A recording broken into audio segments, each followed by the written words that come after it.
Hi welcome to my YouTube channel BA Hindi made easy. നമ്മളിന്ന് നോക്കാൻ പോകുന്നത് ഒരു നാടകമാണ്. നാടകത്തിൻ്റെ പേരാണ് രത്നകമൽ. സ്വാതന്ത്ര്യോത്തർ ഭാരതത്തിലെ പ്രമുഖനായിട്ടുള്ള നാടകകൃത്താണ് ഡോക്ടർ ലക്ഷ്മി നാരായൺ ലാൽ.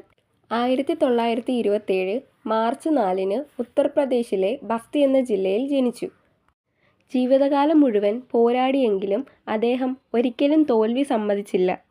അദ്ദേഹം സമൂഹത്തിൽ നിന്ന് പ്രചോദനം ഉൾക്കൊണ്ട് തൻ്റെ കാലത്തിലെ പരിസ്ഥിതിയെ നാടകീയ സൃഷ്ടിയിലൂടെ ചിത്രീകരിച്ചു. അദ്ദേഹത്തിൻ്റെ പ്രമുഖ നാടകങ്ങളാണ് അന്താക്കുവ, സുന്ദർദാസ്, മാതാ കോക്ടസ്, സൂഖ സരോവർ, രത്നകമൽ. രത്നകമൽ എന്ന നാടകത്തിൽ ആധുനിക കാലഘട്ടത്തിലെ സാമൂഹിക തിന്മകളെയാണ് അദ്ദേഹം എടുത്തു കാണിക്കുന്നത്. ഈ നാടകം 3 ഭാഗങ്ങളായിട്ടാണ് തിരിച്ചിരിക്കുന്നത്. യഥാർത്ഥത്തിൽ സാമ്പത്തിക, സാമൂഹിക, രാഷ്ട്രീയ പശ്ചാത്തലത്തിൽ അവതരിപ്പിക്കുന്ന ജീവിത മൂല്യങ്ങളുടെ പര്യവേക്ഷണത്തെക്കുറിച്ചുള്ള ഒരു നാടകമാണിത്.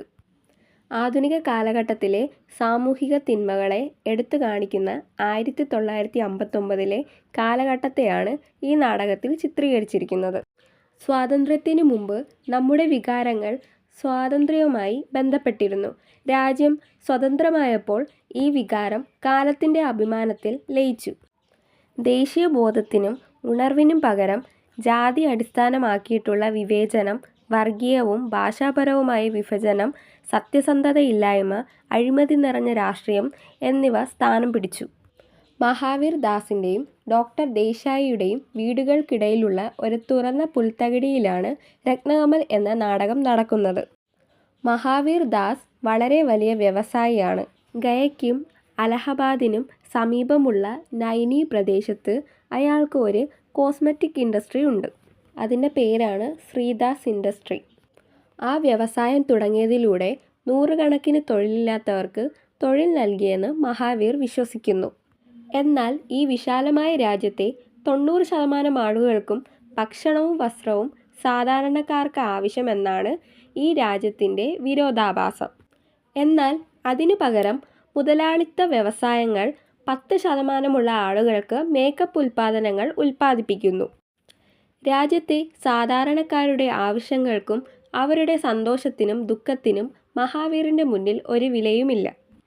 കന്നയ്യയുടെ അച്ഛൻ മംഗൾ ഭരണ്ട് ദോ ബീക്കാ സമീൻ മഹാവീർ തൻ്റെ വീട് പണിയുന്നതിനായി തട്ടിയെടുത്തു. കന്നയ്യയുടെ പിതാവ് അതിനെ തടഞ്ഞതിൽ ഗൂഢാലോചന നടത്തി അയാളെ കൊലപ്പെടുത്തി.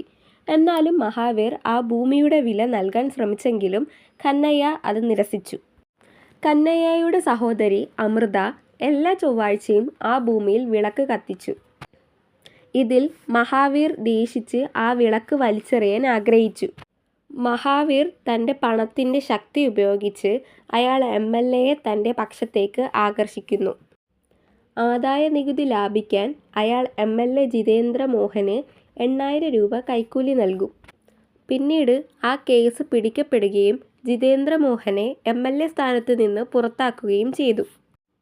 ഗുരുറാമിനൊപ്പം മഹാവീറും ചേർന്ന് പുതിയ MLA സ്ഥാനത്ത് ഇന്ദ്രജിത്തിനെ വിജയിപ്പിച്ചു. സോനാപൂർ ഗ്രാമം തിരഞ്ഞെടുപ്പിൽ അയാളെ എതിർത്തു. ജയിക്കാൻ വേണ്ടി കൊള്ളക്കാരുടെയും ഗുണ്ടകളുടെയും സഹായം സ്വീകരിച്ചു. ഇന്ദ്രജിത്തിൽ നിന്നും എല്ലാവിധ സഹായവും ലഭിക്കാൻ വേണ്ടി മഹാവീർ ഇന്ദ്രജിത്തിനെ സ്വാഗതം ചെയ്യാൻ പാർട്ടി നൽകി. രത്നകമൽ നായകനായിട്ടുള്ള കമൽ മഹാവീറിൻ്റെ അനിയനാണ്. കമലിൻ്റെ അച്ഛൻ കമലിനെ ഹെവി ഇൻഡസ്ട്രി യോജന പഠിക്കാൻ വിദേശത്ത് അയച്ചു. 5 വർഷം അയാൾ യൂറോപ്പ്, അമേരിക്ക, ഇംഗ്ലണ്ട് തുടങ്ങിയ സ്ഥലങ്ങളിൽ യാത്ര ചെയ്യുകയും പഠിക്കുകയും ചെയ്തു. കമൽ തിരിച്ച് നാട്ടിലെത്തിയപ്പോൾ തൻ്റെ അമ്മയ്ക്കല്ലാതെ വേറെ ആർക്കും കമലിനെ തിരിച്ചറിയാൻ കഴിഞ്ഞില്ല. വിദേശത്ത് ഇന്ത്യയെക്കുറിച്ച് നടത്തുന്ന ഓരോ പരിഹാസവും അയാൾക്ക് അപമാനമായി തോന്നുന്നു. അവൻ്റെ സ്വഭാവം പൂർണ്ണമായി മാറി. അയാൾ രാജ്യമെമ്പാടും സഞ്ചരിക്കുകയും അത് ആസ്വദിക്കുകയും ചെയ്തു. ഇങ്ങനെ ചെയ്തതിലൂടെ രാജ്യത്തിൻ്റെ യഥാർത്ഥ പ്രശ്നം കമലിന് മനസ്സിലാകുന്നു. പുതിയ ഒരു ഭാരതം കെട്ടിപ്പടുക്കാൻ അവൻ മുന്നിട്ടിറങ്ങി. കമലിൻ്റെ ഈ മാറ്റം അച്ഛനെ വളരെയധികം ഞെട്ടിച്ചു. അയാൾ തൻ്റെ ജീവൻ ത്യാഗം ചെയ്തു. അമ്മ മകൻ്റെ മനസ്സിൽ നിന്നും ആ ചിന്ത മാറാൻ വേണ്ടി പൂജകൾ നടത്തി. ഈ നാടകത്തിൽ കമലിനെ ഒരു ആദർശക യുവകായിട്ടാണ് അവതരിപ്പിക്കുന്നത്. ചേട്ടൻ്റെ കൂടെ താമസിക്കുന്നുണ്ടെങ്കിൽ പോലും അയാൾക്ക് ദുരിതമനുഭവിക്കുന്നവരായ ആളുകളുമായി ബന്ധം വർദ്ധിക്കുന്നു. രണ്ട് സഹോദരന്മാരുടെയും ചിന്തകളിലും പെരുമാറ്റത്തിലും വ്യത്യാസമുണ്ട്. കമലിന് വളരെ വേഗം പ്രാദേശിക ജനങ്ങളുടെ പിന്തുണ ലഭിക്കുന്നു. തൊഴിലാളികൾക്കിടയിൽ നവോത്ഥാന പ്രചരിപ്പിക്കുകയും ചെയ്യുന്നു.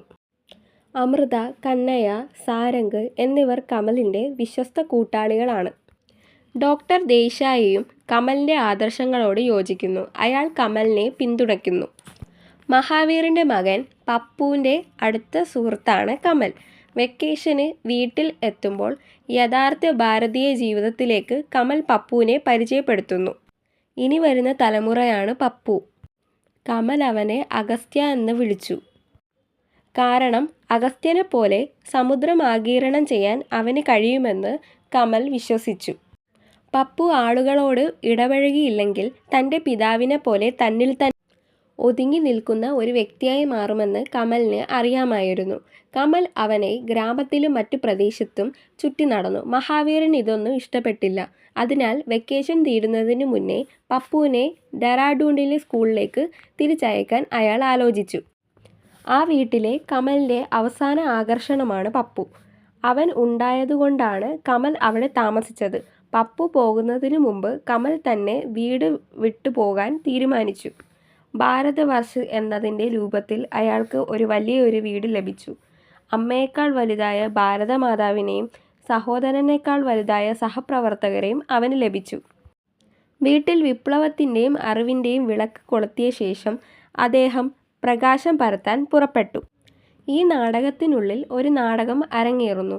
അതിൽ കമൽ തന്നെയാണ് ഭാരതവർഷ് എന്ന കഥാപാത്രം അവതരിപ്പിക്കുന്നത്. അയാളുടെ ശരീരവും കൈയും കാലും ചങ്ങലകൾ കൊണ്ട് ബന്ധിക്കപ്പെട്ട് വേദിയിൽ കിടക്കുന്നു. ഒരു വഴിയാത്രകൻ, ഒരു വൈശ്യൻ, ഒരു ക്ഷത്രിയൻ, ബ്രാഹ്മണൻ എന്നിവർ മോചിപ്പിക്കണമെന്ന ലക്ഷ്യത്തോടെ വരുന്നു.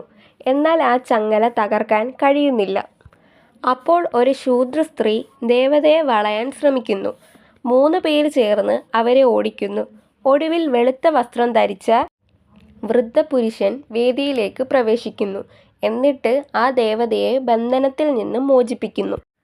ഡോക്ടർ ലക്ഷ്മി നാരായൺ ലാൽ തൻ്റെ നാടകത്തിൽ നിലവിലെ രാഷ്ട്രീയ മേഖലയെക്കുറിച്ച് ചർച്ച ചെയ്തിട്ടുണ്ട്. അതിൽ പ്രതിഫലിക്കുന്ന വിവിധ പ്രശ്നങ്ങൾ ചിത്രീകരിച്ചിട്ടുണ്ട്. അദ്ദേഹത്തിൻ്റെ നാടകം മനോരഞ്ജൻ അല്ലെങ്കിൽ വിനോദത്തിനുപരി ജീവിതത്തിലെ ഗുരുതരമായ പ്രശ്നങ്ങൾ അവതരിപ്പിക്കുന്നതിലും പരിഹാരങ്ങൾ നിർദ്ദേശിക്കുന്നതിനുമാണ് കൂടുതൽ പ്രാധാന്യം നൽകിയിരിക്കുന്നത്. രത്നകമലിൽ നായകൻ കമലിൻ്റെ മാധ്യമത്തിലൂടെ യുവാക്കളിൽ അവബോധം ഉണർത്തുവാൻ നാടകകൃത്ത് പ്രവർത്തിച്ചിട്ടുണ്ട്. യുവതലമുറയിലൂടെ മാത്രമേ രാജ്യത്തിൻ്റെ പുരോഗതി സാധ്യമാകൂ എന്ന സന്ദേശമാണ് ഈ നാടകത്തിൽ നൽകുന്നത്. അതേസമയം ഇത്രയും നീണ്ട അടിമത്തത്തിന് ശേഷം നമുക്ക് ലഭിച്ച വിലയേറിയ സ്വാതന്ത്ര്യത്തെ നാം ബഹുമാനിക്കുന്നില്ല എന്നും ഈ നാടകത്തിലൂടെ പറയുന്നു.